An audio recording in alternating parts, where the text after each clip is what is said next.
मोक्ष प्राप्ति तक मनुष्य जन्म मरण के बंधन से मुक्त नहीं हो सकता। जातस्य ही ध्रुवम मृत्यु ध्रुवम जन्म मृतस्य च, अर्थात जिसका जन्म हुआ है उसकी मृत्यु निश्चित है और जिसकी मृत्यु होती है उसका पुनर्जन्म भी निश्चित है। इस सिद्धांत के अनुसार हम सबकी भी भविष्य में मृत्यु होनी निश्चित है और मृत्यु के बाद पुनर्जन्म होना भी तय है। मनुष्य आदि प्राणियों के जन्म व मरण का कारण उनके पूर्व जन्म के कर्म होते हैं, जिनका फल भोगने के लिए परमात्मा कर्मानुसार अलग अलग योनियों में जन्म देता है। कर्म पर आधारित जन्म व मृत्यु का सिलसिला कभी समाप्त नहीं होता। इस प्रकार जन्म के बाद मृत्यु और मृत्यु के बाद जन्म आते रहते हैं। जब सृष्टि का प्रलय होता है तब भी कर्म बीज रूप में बना रहता है। महाभारत का कथन है कि सृष्टि प्रारंभ होने के समय सारे जीव अव्यक्त अवस्था से शरीर धारण करते हैं और जब प्रलय आता है तो वे पुनः अव्यक्त में विलीन हो जाते हैं। आत्मा न जन्म धारण करता है न मरता है, वो अजर अमर है।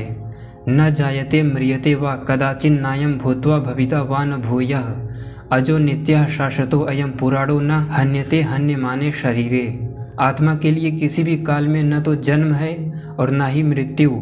वह न तो कभी जन्मा है न जन्म लेता है और न ही कभी जन्म लेगा। वह अजन्मा नित्य शाश्वत तथा पुरातन है। शरीर के मारे जाने पर भी वह नहीं मारा जाता। इस प्रकार जो आत्मा को तत्व रूप में जान लेता है वो जीवन मुक्त हो जाता है। मनुष्य जीवन का उद्देश्य आत्मा तथा परमात्मा सहित सृष्टि का ज्ञान प्राप्त करना है और मोक्ष को प्राप्त कर जन्म और मरण के बंधन से छूटना है। मोक्ष प्राप्त कर जीवात्मा ईश्वर के सानिध्य में रहकर ईश्वर के आनंद से युक्त होकर सृष्टि व लोक लोकांतरों में भ्रमण कर ईश्वरीय रचना को देखकर आनंदित रहता है। पूरी सृष्टि को तत्वतः जानता रहता है। वैदिक सनातन हिंदू धर्म के अनुसार मोक्ष की अवधि 31 नील 10 खरब 40 अरब वर्ष होती है। इतनी अवधि के लिए जीवात्मा का जन्म व मरण से छुटकारा मिल जाता है तथा वह ईश्वर के सानिध्य से पूर्ण ईश्वर आनंद की अवस्था में रहता है। यानी 31 नील 10 खरब 40 अरब वर्ष, इतना समय जीव मुक्ति में रहता है। इसे दूसरी भाषा में भी कहते हैं, जैसे 36,000 बार सृष्टि का बनना और 36,000 बार सृष्टि नष्ट होना।